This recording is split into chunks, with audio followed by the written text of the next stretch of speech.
एक भारतीय सैनिक पहाड़ों में ड्यूटी पर तैनात होती है। सफर के दौरान वो सेब खाकर उसका बीज रास्ते में फेंक देती है। कई दिनों तक कुछ नहीं होता। फिर एक रात हल्की बर्फ गिरती है और बीज को जीवन मिल जाता है। धीरे धीरे एक नन्हा पौधा बाहर आता है। ठंडी हवाओं और बर्फ से पौधा मुरझाने लगता है। तभी वही सैनिक गश्त करते हुए उसे देखती है और अपनी बोतल से पानी डालती है। समय बीतता है, पौधा मजबूत बनता है और एक दिन फलदार सेब का पेड़ बन जाता है। छुट्टी में लौटकर सैनिक मुस्कुराती है, लेकिन फिर भी कहानी पर कोई लाइक नहीं करता। एक लड़की ट्रेन से सेब खाकर पहाड़ी रास्ते पर फेंक देती है। सेब लुढ़ककर नीचे सूखी मिट्टी में गिर जाता है। तभी एक लड़का दौड़ते दौड़ते उस पर फिसल जाता है और उसके हाथ से अनार गिरकर फूट जाता है। अगले दिन उसी अनार से एक छोटा पौधा उगाता है। कुछ दिनों बाद तेज धूप से पौधा मुरझाने लगता है। तभी एक हाथी आता है और सूंड से पानी डाल देता है। पौधा बड़ा होकर फलदार पेड़ बन जाता है। हाथी उसके नीचे बैठता है।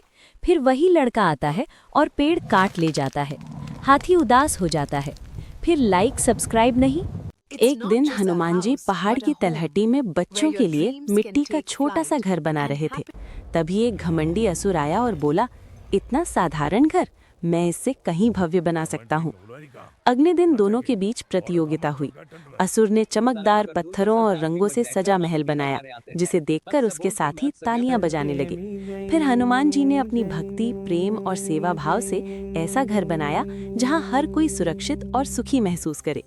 देवताओं ने कहा, आडंबर नहीं, भावना जीतती है। अब फैसला आपका है। असुर को जिताना हो तो कमेंट करें, हनुमान जी को जिताना हो तो लाइक और सब्सक्राइब करें। नमस्कार। एक भारतीय जवान ट्रेन से सफर कर रही थीं। रास्ते में उन्होंने एक नाशपाती खाई और उसके बीज को रेगिस्तान में फेंक दिया।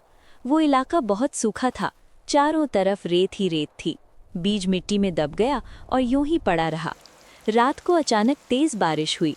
बारिश की नमी से उस बीज में जान आ गई और कुछ दिनों बाद वहां से एक छोटा सा पौधा निकल आया।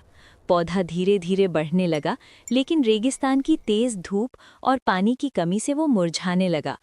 कुछ समय बाद वही भारतीय जवान दोबारा उस रास्ते से गुजरी। उनकी नज़र उस छोटे से सूखे पौधे पर पड़ी। उन्हें दया आ गई और उन्होंने अपनी बोतल का थोड़ा सा पानी उस पौधे में डाल दिया। जवान के इस छोटे से प्रयास से पौधे को जीवन दान मिल गया। वे जब जब उस रास्ते से गुजरती, पौधे को थोड़ा पानी देती रहीं। कुछ महीनों बाद वही पौधा बड़ा होकर एक सुंदर नाशपाती का पेड़ बन गया और फल देने लगा। सीख: छोटी सी कोशिश और थोड़ी सी दया भी किसी के जीवन को बदल सकती है।